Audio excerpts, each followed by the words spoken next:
I have your permission to photograph and use those photographs in social media and sharing them with other people who email me after these workshops and say, I didn't get to come because, and then I send them the emails. If you agree, wave, thumbs up, shake your head, whatever.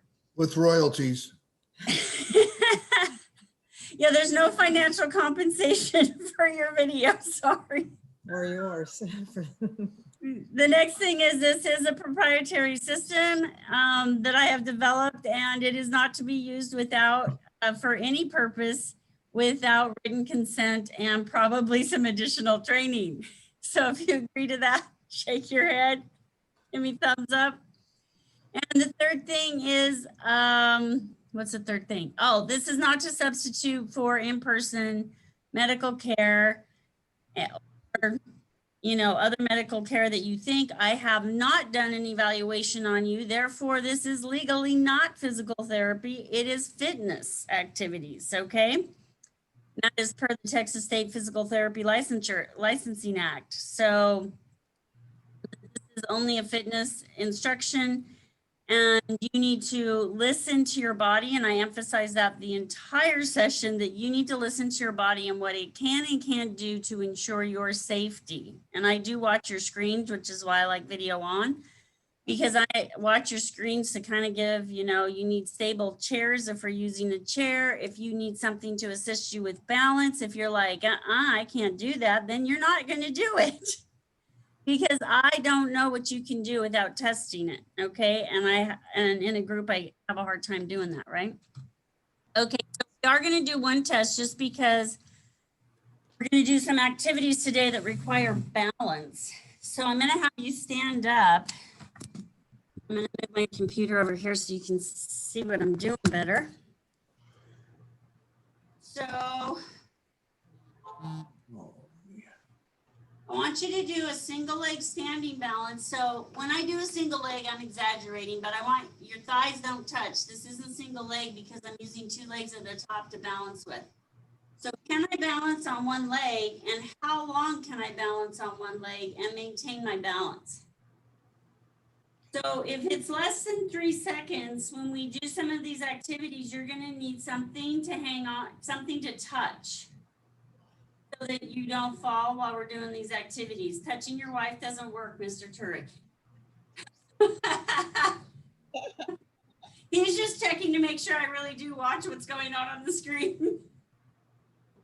So if you can balance like 10 seconds, then you might want to have something handy you can touch. If it's less than 3 seconds, you probably want something sturdy like a wall or, you know, a heavy counter or table.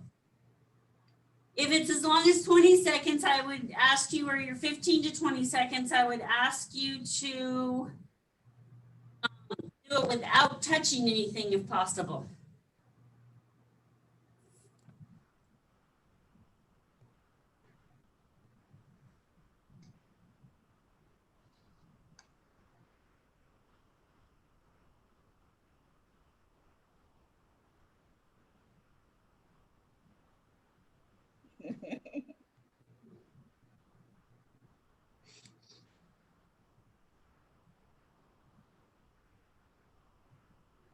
Okay, so everybody has an idea of like, maybe I'm gonna need to touch something or maybe I don't.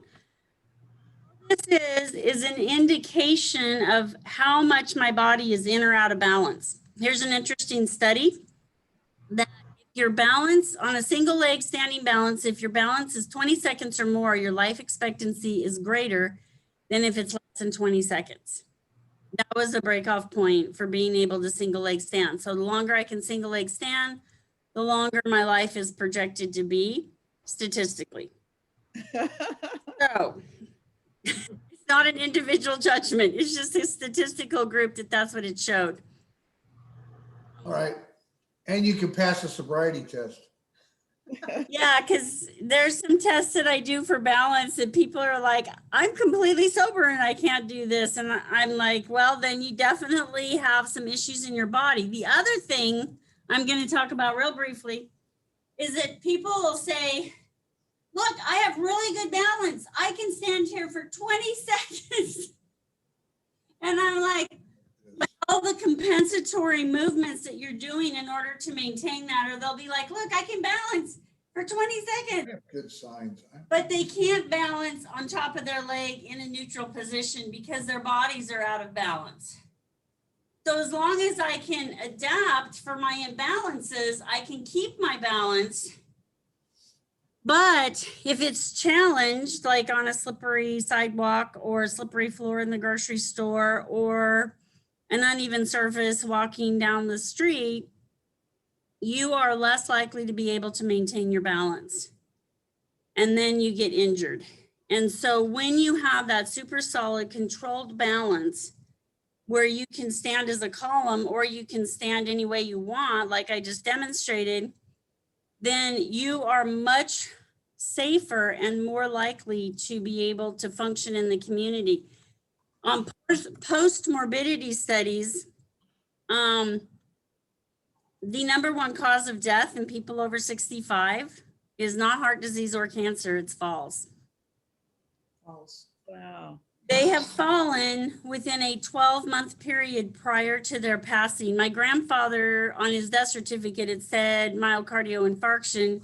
He had fallen and fractured his hip 9 months before he passed.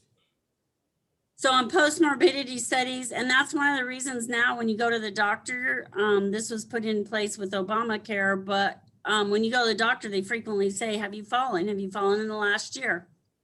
Were you injured during the fall? Because it's such a big issue. And, you know, even they do balance training classes, but what they're training people to do, they're like, look, I can balance, I practice my balance. And they practice this, but what they're practicing is this or that, where they're really not in balance. They're using compensatory movements that they're like, okay, I can balance, you know, and as long as I can compensate, that works when we're young. I love the fact that John brought that up, that, you know, you get older. When we're young, we have better compensatory mechanisms. But as we get older, we need to be in better balance because we have our compensatory mechanisms are a little bit less, you know, our nervous system works a little slower as we age. And so when we have better balance, even starting out younger, we end up being older and still looking like we're younger and moving like we're younger because we're able to keep our body on top of our feet rather than, you know, like this posture, right? See that? I feel like that sometimes. Yeah, I have moments like that too. I wake up and I go, oh, I think I didn't move all night. Yeah. So the first movement we're going to do, and again, lagging what I'm doing, so it's kind of weird because it doesn't usually do that. Okay, so if you need to touch a chair or something more sturdy like a desk, please do so. I'm going to demonstrate this forward and then sideways, and then I want you to do it. So I'm going to bend my knee, and I'm going to reach out with my toe, and I'm going to notice my balance. My pelvis stayed forward. My body's coming down through my foot and leg. So if I stand sideways, my body's coming down through my foot and leg, and I'm checking how well can I balance? How long? How fast do I get fatigued? Keep in mind, I do this for a living, so it is not a comparison between you and what I just demonstrated. It's a comparison between your left side and your right side, because on our worksheet, we want to fill out our score, not compared to me, but compared to my best side and my hardest side, okay? So that means you're all supposed to go do it.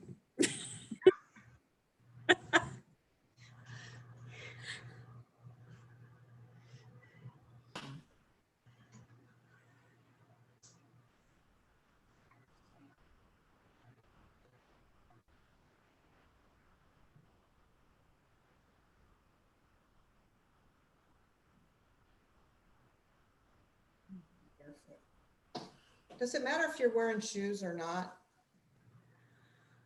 It can matter if you're wearing like a Croc or a flip-flop or a shoe like that. I'm wearing a Croc. Yeah, if you're wearing shoes like that, those actually make the balance much more difficult, and I say take it off. If you're wearing a nice sturdy tennis shoe, it actually can make the balance easier, but some people need that assistance of that kind of wide flange tennis shoe.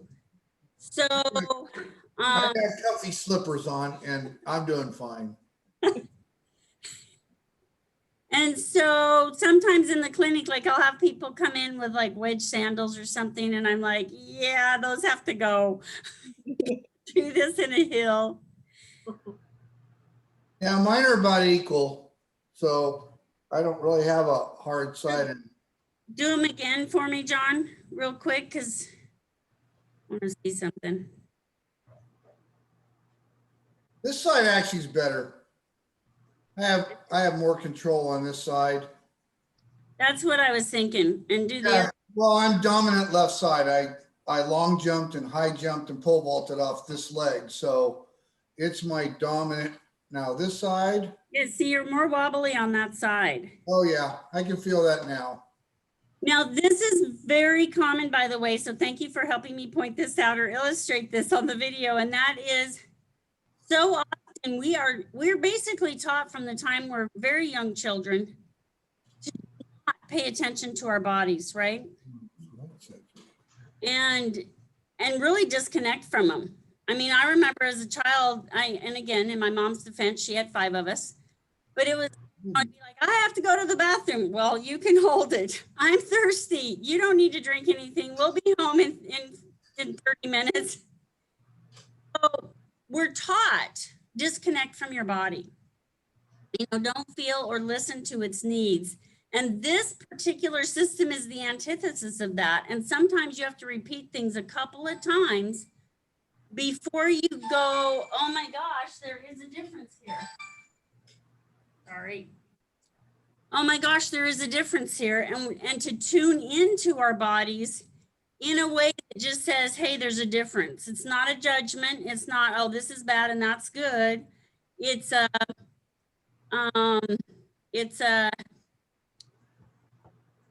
this is more solid and gives me better control than the other side. So that's a score. And that's all it is. It's just something that we're observing so that we can fill out our score sheet here.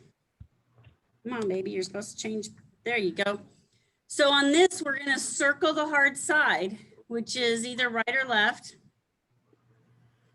And then you can say one was easier and more difficult. I had better balance, or I was really imbalanced, and maybe there was pain or not. Or I can just say, you know what, I'm going to give it a whatever number you want, but it's a 0 to 100 because we're not just counting pain. We're counting all of those components of movement. Yeah. Hi, Jeff. Hi. Yeah. It took me a while to find you. We see you, Jeff? Lost it, now I'm found. Can we see you, Jeff? I can't get my video up. Okay. I don't have internet service, so I have to use my phone. Uh-huh. Oh, okay. But can you see us? I don't see you either. Oh, that's Yeah. good. Okay, Let so me see. did you get the worksheets? I did. I got the worksheets. So we just finished doing the bent knee toe reach. We're now going to move on to the arm press. Okay. Let's see, I am moving my computer around. Mary, Yes. so also, I don't know about anybody else. I've had a lot of surgeries. So these peripheral anecdotes can also affect what we do. I mean, I've had 5 knee surgeries. I've had a hip replacement, and that's why I consider myself really lucky, because my compensatory ability has been really good so far to this date, but those do affect performance. Am I correct? Absolutely. And they affect how your neurological system connects with your body. Yeah. so during these movements, and that's one of the reasons why I was like, hey, I can do this online sessions with people, because the important thing is your mind, your brain connecting to your body. So I too have had many surgeries, 18 in total at this point. And so it's one of the reasons I developed the system, because regular physical therapy of stretching and strengthening was not getting the functional capacity that I wanted and needed to live life. Okay. So I started to look at how could I do this differently, and what would the results be? And so I started looking at doing the movements that my body said, we can do this, we can do this. So it was like changing my focus from putting the microscope on the dysfunction and the injured and the traumatized to putting my focus on what I had that worked, and then magnifying and expanding what worked and what keeps my body healthy, right? Correct. As I expanded the healthy stuff, more and more began to move better and better. Because if you'd seen me 8 years ago, yeah, you would not recognize.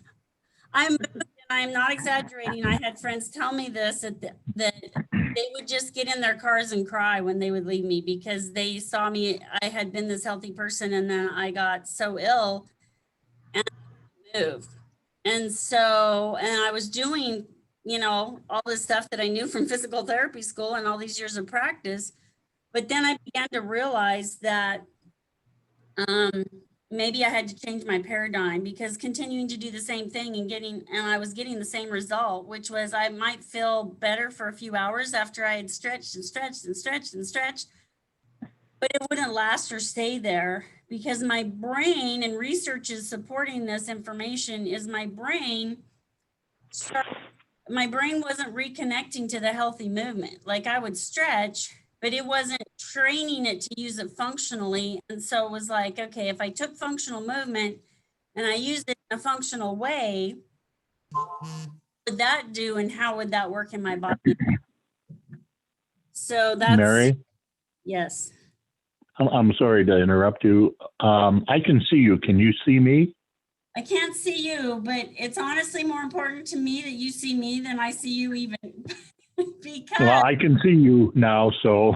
good. I'm glad you can see me. That's awesome, because I'm going to demonstrate the next movement, which is arm press. So again, people say, I never do this. I never do these movements. And I've actually had them come back and say, I do these movements. And I'm like, yeah, you do. So the next one is an arm press. So I'm arm's length away from the, my feet are straight underneath my body, which is why I wore this shirt with a stripe on it. And I'm holding my arm up just so you can see the stripe. I'm not holding it. You don't have to hold yours up, okay? So I'm going to do a one arm press. And the goal is to keep this line relatively straight, and notice how everything is moving or not moving all the way down my body. So if I'm performing this like this, that's a score, because I'm not able to hold my core. I'm not in balance, right? So then I'm going to step over and test my other arm. And keep in mind, I've been doing this with my body for 8 years. So I don't have all those imbalances anymore, because they're corrected. But in the beginning, it did not look like that, let me assure you. So if you can go to a wall and test that, and then put your score down on your paper under arm press. It's not musculoskeletal. It's a nervous impingement. Because, and this is not affecting it. Is there a minimum number of those you're supposed to do? Not really. It's so that you get a good feeling and picture of your body. So some people, like I've done some movements, and one movement was enough. And I was like, okay, that's a 90, we're done. Or that's a 95, I'm done. One movement was enough. And sometimes I have to do 4 or even 5 on one side to say, oh, I'm noticing some funk over here that I don't like. Okay, that's probably a score.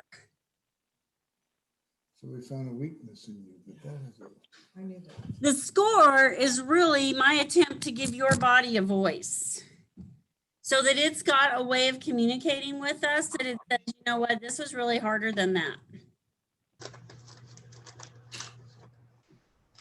And to break it down so to help it make sense to people, because in most cases, none of us have ever been asked, well, how do you feel about that? I've even had patients say to me, well, you're the therapist, you should know how I feel. And I'm like, yeah, no, that's not a thing. I need to know how you feel and I need you to communicate that with me. But it's so foreign to people because we're not taught that. You know, in school, if you're good at getting a ball through or over an apparatus, then you can be an athlete, right? But if you're not good at those things because you've never really learned how to connect to your body for a variety of reasons, then it's like, well, maybe you'll be good at science or maybe you'll be good at English. John. All right, also in consideration is the difference between male and female with relationship to upper body strength. Like, it's much easier for me to do that exercise. I have no problem doing it, but my wife is struggling with it because she inherently doesn't have the upper body strength that a male does. And her weight distributions. But also I have all that tendon. And she has a bunch of tendon stuff, but. Yeah, she has a lot of trauma in her upper extremities. Correct. So if they are both really hard, and I actually put in the little box a little H for equal and hard. And that's why there's an equal sign on the worksheet if they're both equal. This is not functional because just because somebody's a woman doesn't mean they should be weak in their upper body. I'm a woman and I'm not weak in my upper body. But it was weak. When I started this, it was brutal to do that move. And I'm like, I'm doing this to myself, okay? That's But it because was if you really go hard. along, Say that if you again. go John. along, if you're going along, you know, you'll might have only be able to do one, but as you keep progressing, it'll become more and more and more and more until you build up that strength in your upper body. Exactly. So the next movement is called sit to stand. So if the movement is equal and hard, you just circle equal. That's not what we're going to be, what we're treat. We haven't gotten to treat me yet. So just circle equal and move on to the next thing. Okay. Because I'm going to tell you another story while I demonstrate this. I had a lady who we stacked up 3 chairs. Okay, so you don't have to do this on one chair. I'm going to demonstrate it on one chair, but if you need to go to the arm of your sofa, if you need to put 2 chairs in a stack, if you need to put, you know, a pillow or a riser of some type, if you need to use a bar stool, any of those things are okay because you start where you were at, not where I'm at. Okay, when I started, I was on 3 chairs. I had a lady who we would put 3 chairs and she still couldn't do this movement.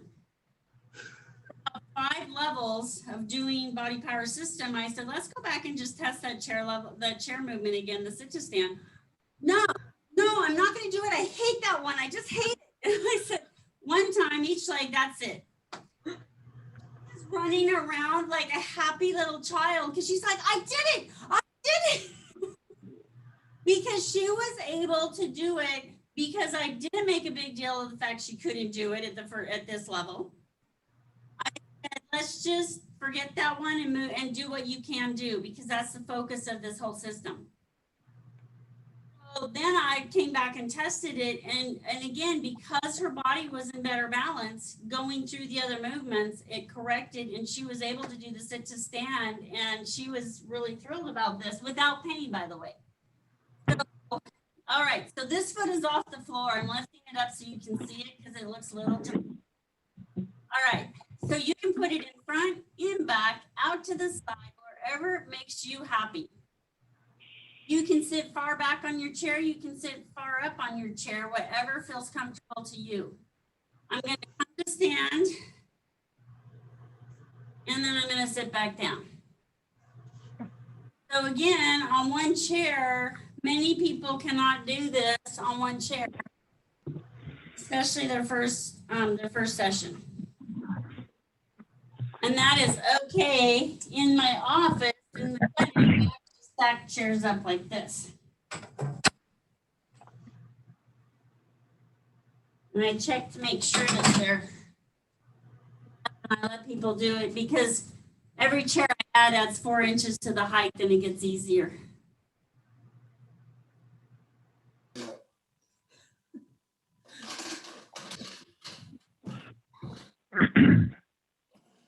a 300. The other thing you can do, if you need to, is put your chair next to, you know, a table, a bedpost, and you can use your arms if you need to. Here in the clinic, let me show you. I have these Trek poles. You can get them off Amazon for about 30 bucks.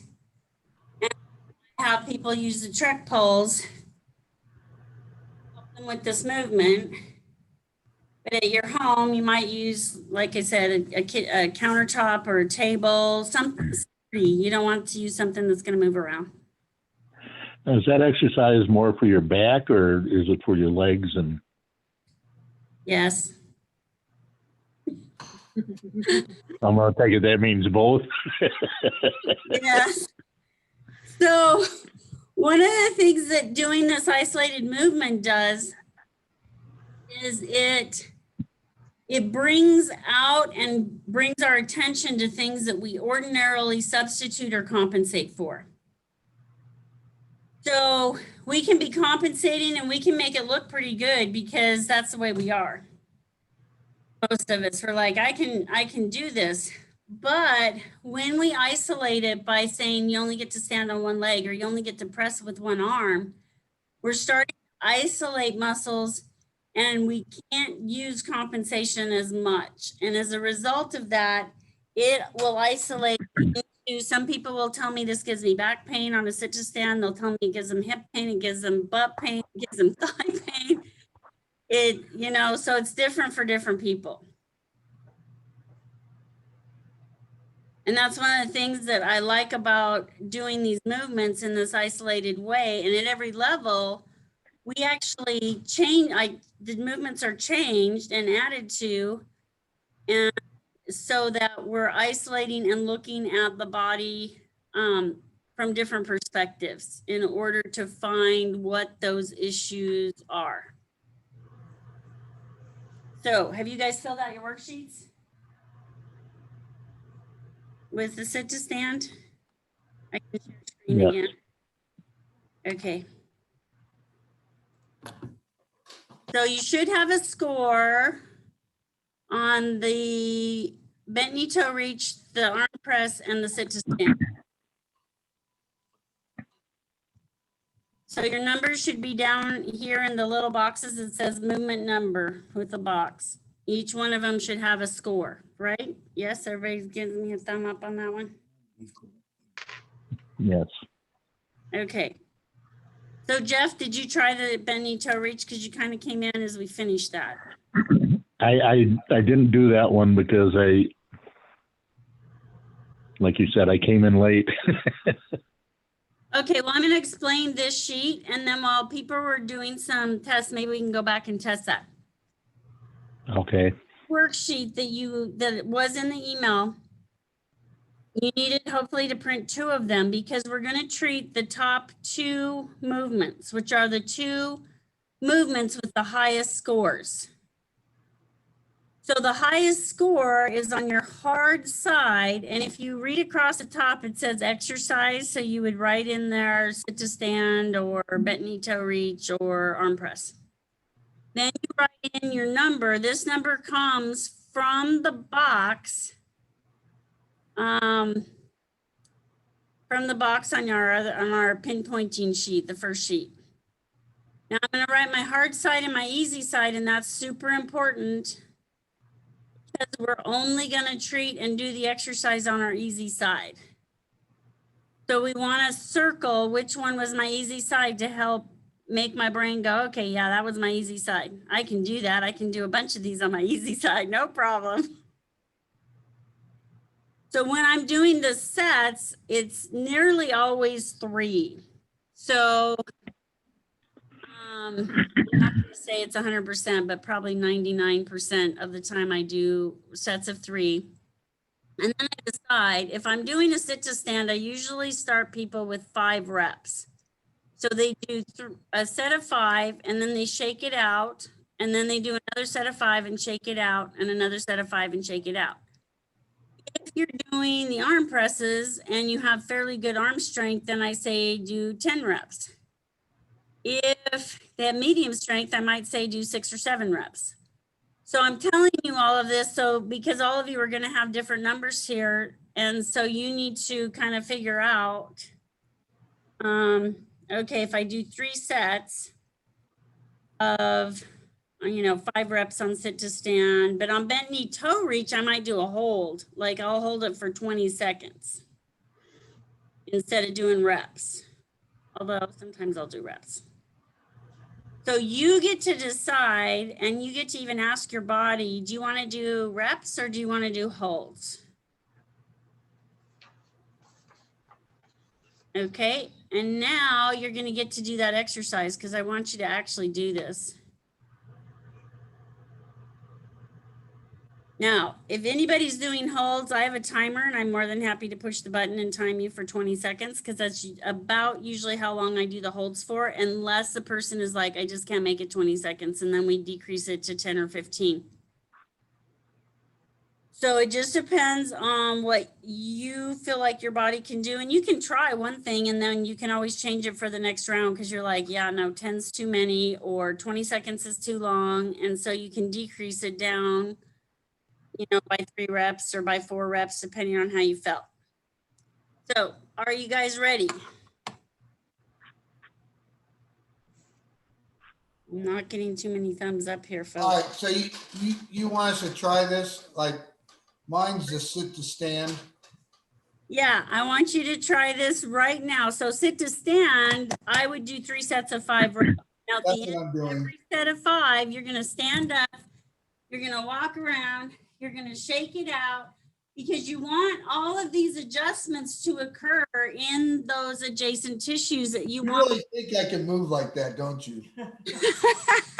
Well, do your best. In the beginning, I couldn't move like that. Okay, I had to work over some levels of this before I could move like that. If I move like that, I need another sheet.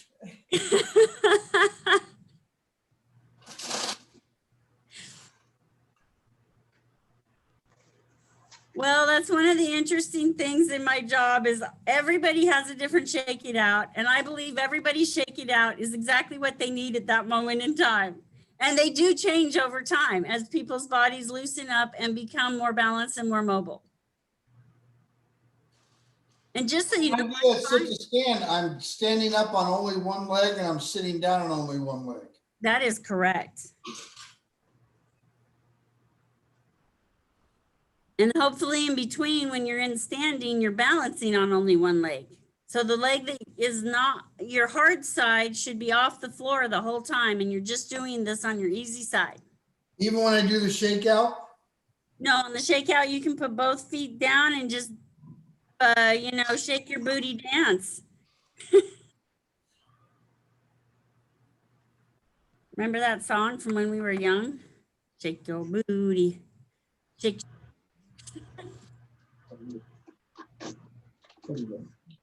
Okay, it's true. I'm a cellist, not a singer. So you have to forgive my singing. But yeah, I remember that song, dancing to it.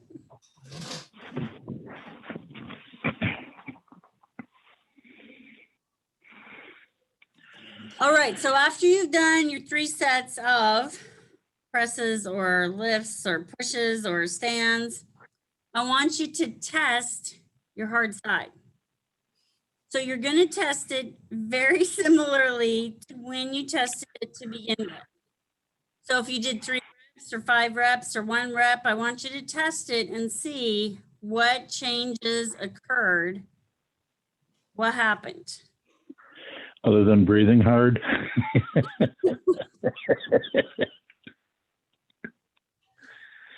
Well, that's another story I can tell you. I had this guy who was a firefighter, and I mean, he was ripped. He could have been on the next calendar of Firefighters Monthly or whatever. I mean, this guy was ripped.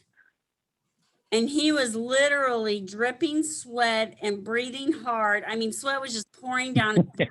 Well, these movements aren't that hard, really. But what's going on is your body is correcting imbalances internally. Yeah. You know, how your hips relate to your pelvis, how your hip relates to your knee, how your knee relates to your ankle, how your shoulders relate to each other. And I mean, I could go on for 5 minutes, but let's not. So how all these relationships occur changes, which means my neurological system is working as hard as my myofascial system, which is working as hard as my joint and skeletal system, just to name a few. So you're on the inside working much harder than it looks like you're working on the outside. That's where you can get shortness of breath. You can, or hopefully not shortness of breath, but you're just breathing hard. You can get, you know, you can get fatigued. You can start perspiring and you're like, really? I'm standing up 5 times and I'm sweaty. Because the more out of balance our bodies are and the more work our neurological and neuromuscular system have to do to bring it back into balance, using the system, the more I'm going to be like sweating and exhausted from it because my body's just made all these corrections and changes in it. Okay, so does anybody want to share what happened to them during their first round of Body Power System? Go ahead, Ann. Well, I was able to do it, but I'm a little bit out of balance. Yeah, I didn't lose my balance, but I was a little wobbly, I might say. Okay, from the time you tested to the time after the exercises and you retested, what did you notice in your hard side? Was it improved? Was it on better balance? What happened? Well, it was improved, but I was still a little bit wobbly. Okay, that's why there's four columns or 4 rounds to do, because it doesn't always take with the first one, and that's why there's homework too, which we're going to get to here in a little bit. Okay, Ann, did you notice something you wanted to share? Me, Ann? Yeah. Just, Oh, yeah, Ann Turek. I noticed when I retested my arm that it was more steady and a little bit stronger. So I did have a little bit of a reduction on my weak side, my hard side. Hard side. My hard. Okay, awesome. So I'm taking you back to sharing screens because we just did this. We're going to do a new measurement number. So I'm thinking there was improvement from this top number where it says initial M number in the box at the top. And down here at the bottom, I get a new number from it improved. So did it improve 10%, 20%, 30%? So you put a new number down in that on that line, on that first column. And then the next box says difference. That difference is your initial M number, your new M number, and then that gives you that 10, 20, 15, whatever it is. Because you don't have to stay on the 10s, by the way. You can say, well, that improved 15 or that improved 12. It's up to you how much you feel like that improved. It improved by 10. Okay. So I have a question with John. When he was doing the sit stand, he can't get anything off the left side at all to stand up. But when he did it the second time, he still couldn't do anything, but he at least was able to not get his butt off the chair, but move his butt a little bit. Okay, so he would start at 100. It's really bad on the left side. My number for him, because if he can't get his butt up at all, then I would say that's 100. And then if he can get his bottom up some, I would say we're probably at like a 90, because there was change and improvement, but obviously we need a lot more improvement. So a relatively high score, someplace up there towards a 90, right? Yeah. Oh, yeah. Oh, yeah. Oh, yeah. Like 99. So you can I go, improved. you can go down to even 95. Now, when I'm doing this, you see, if you read further down, it says exercise adjustment. So if the change was less than 10, I usually adjust the exercise somewhat. So in John's case, maybe what I would do is try a higher surface of doing the sit to stands. Or Right. I could go down in reps to 3 reps. Okay, one of the things they taught us in PT school, if you're not getting results, beat them up harder. One of the things I've learned in real life is go less. And it blew my mind when I started going less and being more gentle with the tissues. And it was amazing how I would get different results and better results frequently. Be gentler. So instead of doing 5 reps, you could do 3 reps. But when you're doing it, you're more mentally and cognitively connected to the tissues. Like, where do I really feel those pulls going on in my muscles? How do I feel those adjustments working?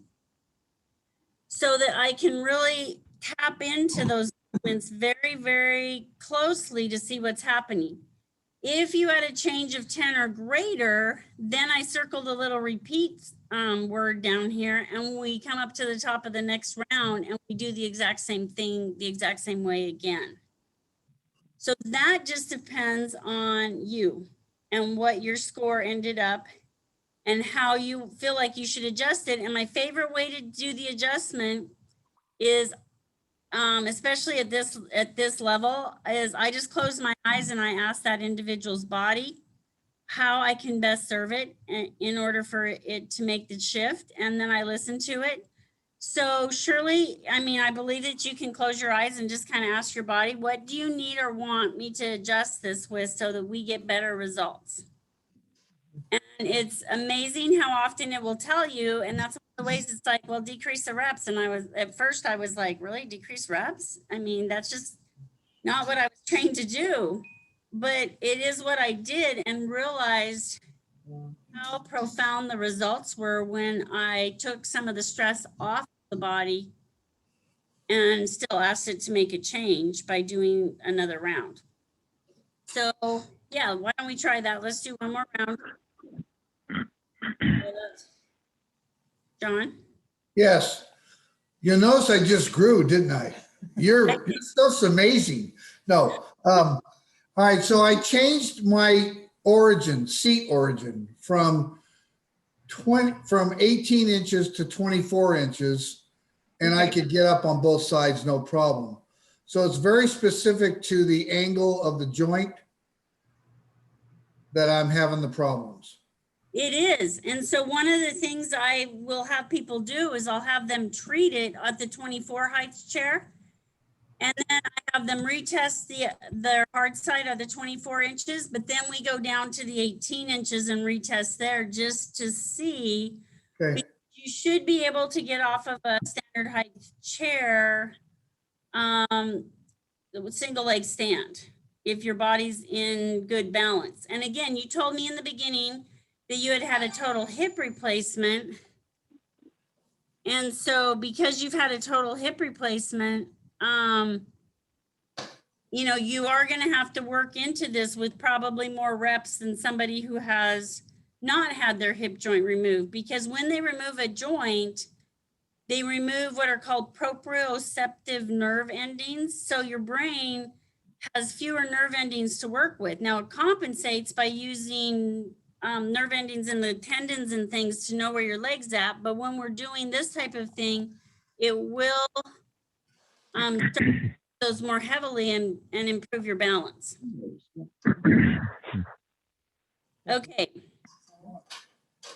So is John the only one I have doing another round? So he just tried that by exercising with the higher stool and testing the hard side again, and he actually got up off the chair. Nice. So that's a pretty significant improvement, right? Like I said, when you make it easier, it amazed me when I first started experimenting with this, and my body was just like, make it easier. And I'd be like, really? Because that's not what I learned in school, you know? Because I made it easier, I would frequently get better and faster results. And as I treated my body with kindness and respect, and as I started to learn to listen to it, I got even better results. Yeah. And so became this more symbiotic relationship between me and my body, because we were able to hear one another. Because I'm like, look, I really need you to be able to turn a corner and not have my hip snap and really hurt, because that's one of my big issues when I started looking at this. And I really need to be able to put a pull-on shirt over my head easily and take it off again, because my left shoulder kind of prohibited that. So as I listened to my body and began to bring balance, I was like, oh, so listening to my body is super important. And that began to hugely change my perspective of treatment and our cellular intelligence and our cell's ability to heal and function. Okay, so now you're going to take your second sheet of your phase 2, because hopefully they're on the other side of the first one, or you printed it pages. Yeah, the next exercise. So again, especially John and Ann need to put their names on them so they don't mix up their sheets, but you want to put your next exercise that had that next highest number in that exercise line. So that, you know, whether it's bent knee toe reach or arm press or whatever, you're going to put that number in that, or the name of that exercise in the exercise line. And then you're going to put your first score that you got in the next line with your hard side and then your easy side. Now you should have circled your hard side, so that's how you know which one it is. Okay, are you guys doing okay? Am I going too fast? I'm done filling that. Okay, and then your easy side. Now we put the easy side last because that's the one you're going to carry down to that next line, because that's the one you're going to exercise and treat. She's on this sheet, Ann. I know. I'm trying to see what my second one was.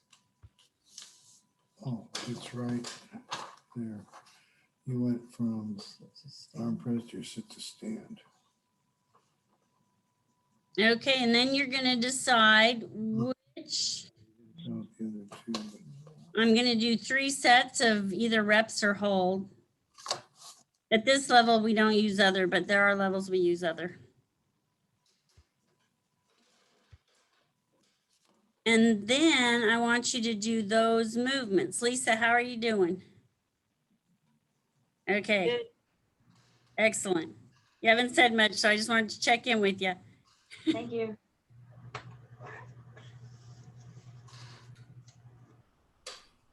So you're going to do that second exercise through at least 1 round,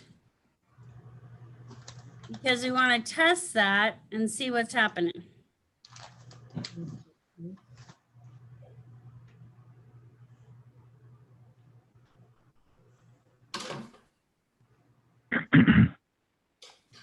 How are you doing, Jeff? You said the second sheet, phase 2, right?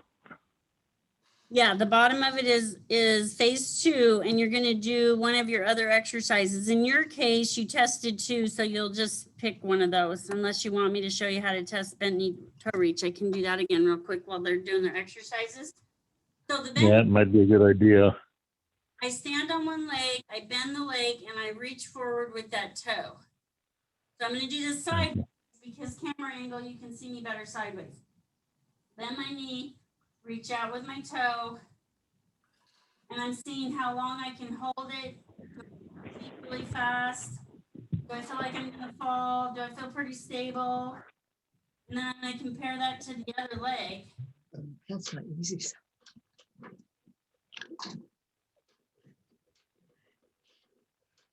Yes, I'm not affiliated anyway. Paying close attention to everything that I feel head to toe. This isn't just about whatever muscle I think I'm using. This is about everything I'm feeling from head to toe.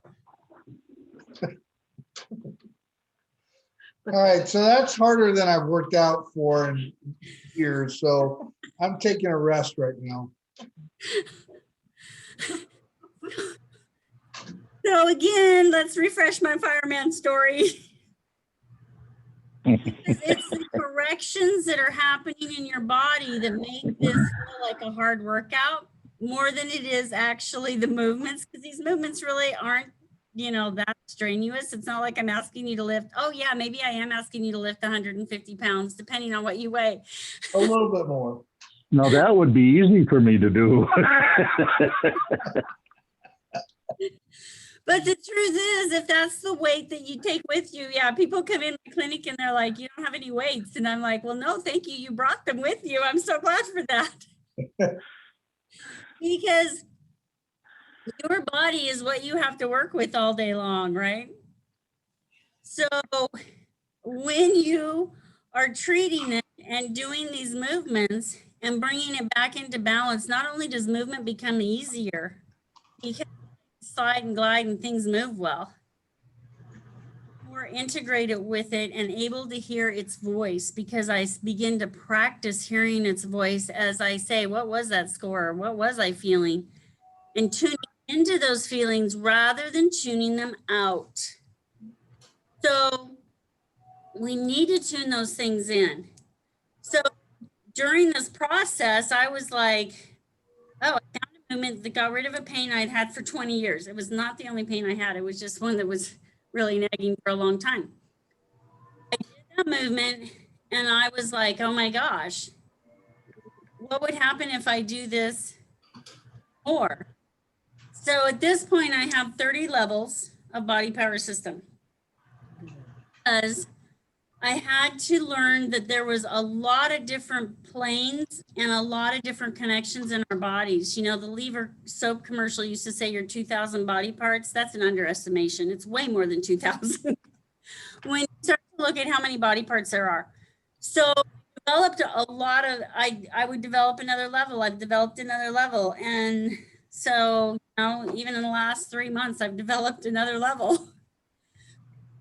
It's what people's bodies are communicating with them and what they communicate with me and what I communicate with their bodies too, so that we can find a way that helps their body come into that balance. Because the way that we were taught, at least the way I was taught in school, was probably not as efficient as listening to the body, focusing on what it can do, and then expanding what it can do through appropriate movement and listening to it and what it needs and wants. So homework, I promised I was going to talk about that. So the body has had probably thousands of repetition of imbalance. You may have gotten hurt in John's case because he shared with us that he was a high-level athlete. My guess is, because I know how I've worked with high-level athletes, and what they do is get up and kind of shake off the pain, and I got to go through it, right? And there's almost an honor in, I gutted it out and went through the pain. And there's almost like some warrior glory in this.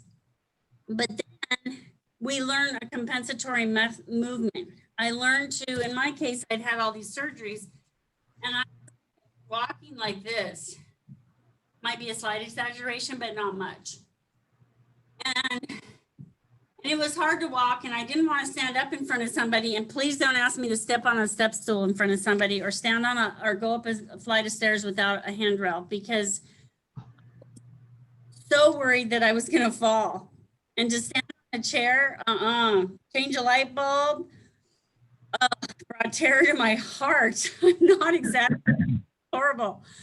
And so I was like, I was in my 40s, and I was like, I can't live the rest of my life like this. So what am I going to do about it?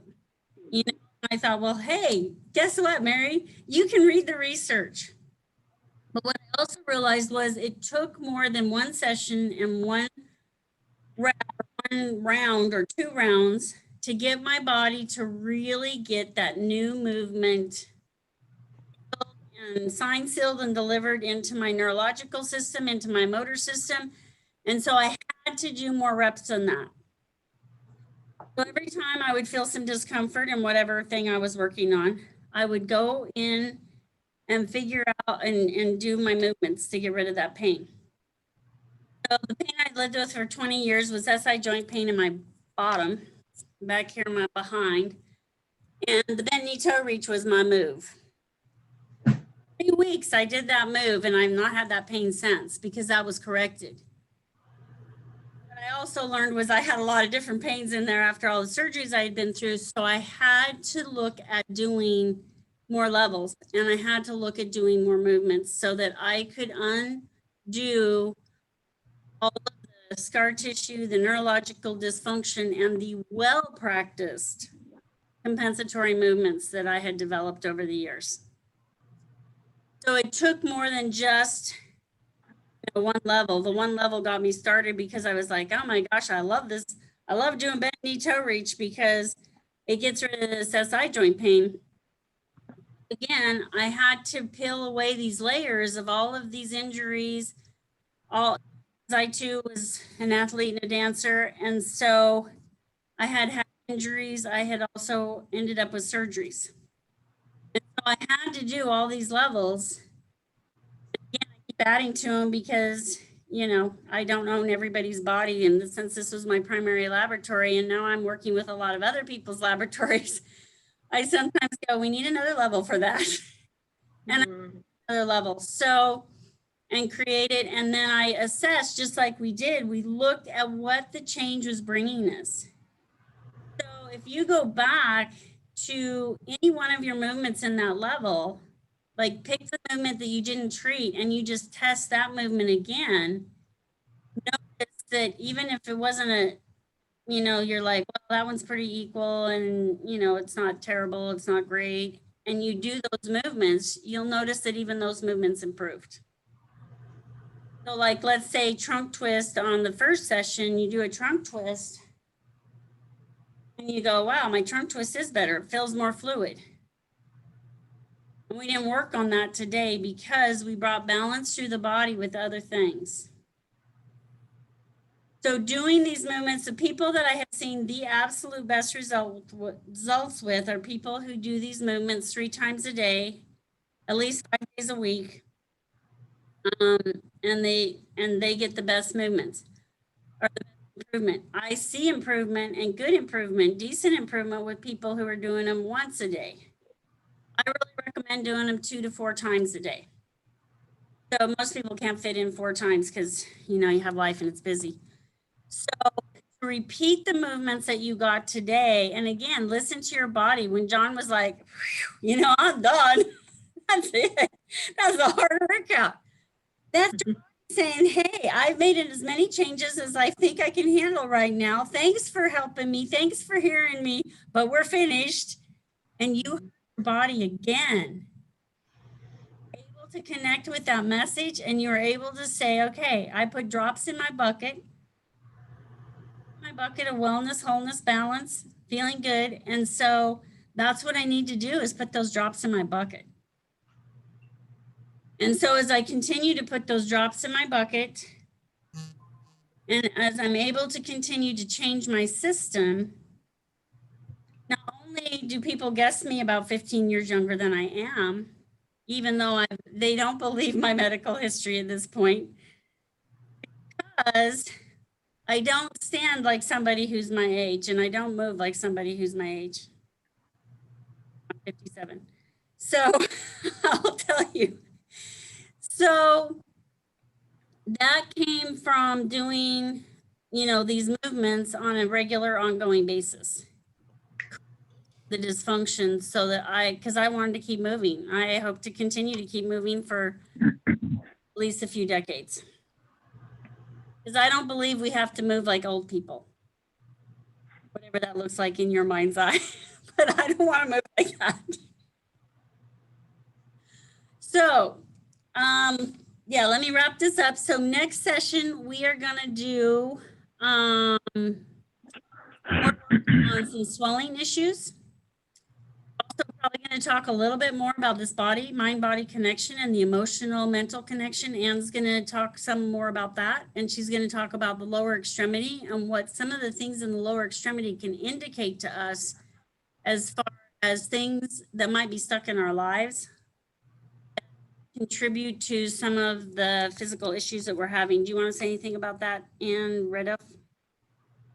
Just the imbalance you talked about today. I just always, when you're sensing into your body, always get that soul component as well, as far as what this might have to do with your masculine side or your feminine side.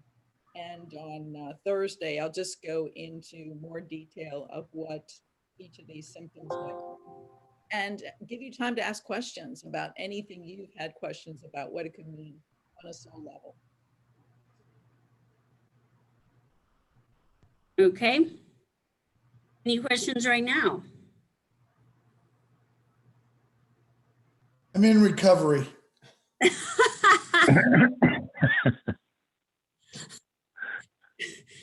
So just FYI, I feel your experience because I've had that so many times doing these activities that it's like sometimes I'm like, wow, I'm different.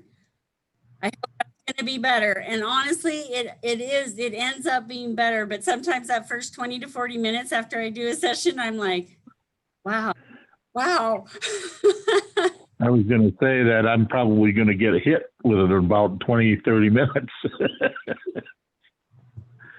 So, okay, so let me speak to that too, Jeff. Thanks for that question. I actually in the beginning was more sore from doing these little simple things than I was sore after the first gymnastics practice after 3 or so months off gymnastics. Our coach's goal was to make us so sore. But the reason why you're sore is, and the places you can be sore is amazing. Because I was doing the bent knee toe reach on my left leg. So the left leg was doing almost all the work. And I was way more sore on my right leg. Yeah, I was too. As a PT, I was like, wait a minute, I did the stuff that took the strength on my left leg. Why does my right leg feel like this? But what really occurred to me was I was using the muscles in my right leg differently, which is one of the reasons why the pain was not coming back as quickly and it wasn't as severe. Yeah.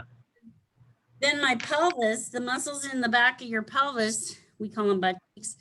The muscles in the back of my pelvis were starting to work more evenly. And because of that, I had, and even in my thigh, I was super sore. And it took about 3 or 4 days for that to for that to decrease. And so I would, use my favorite pain rub and I would use, which is this one. I love this one, Deep Blue. Ooh, it's my favorite. So, also, use heating pads and warm baths. And I would, there was a day or two in there, I was just like, I can't do this exercise. But I've learned something since then. That was way in the beginning when I was first experimenting. What I've learned since then is test all the movements that you've got, all 6 of them. And within that group of 6, find the movement that feels the best. You're going to do that movement, do that movement, do that movement in your 3 sets. And then you're going to retest and you go, I'm not as sore. I'll do that movement, do that movement, do that movement. And then I test. Feeling pretty good. Usually 2 or 3 sets, 2 or 3 rounds like that, where I'll do 3 sets in each round and then I test and see my soreness.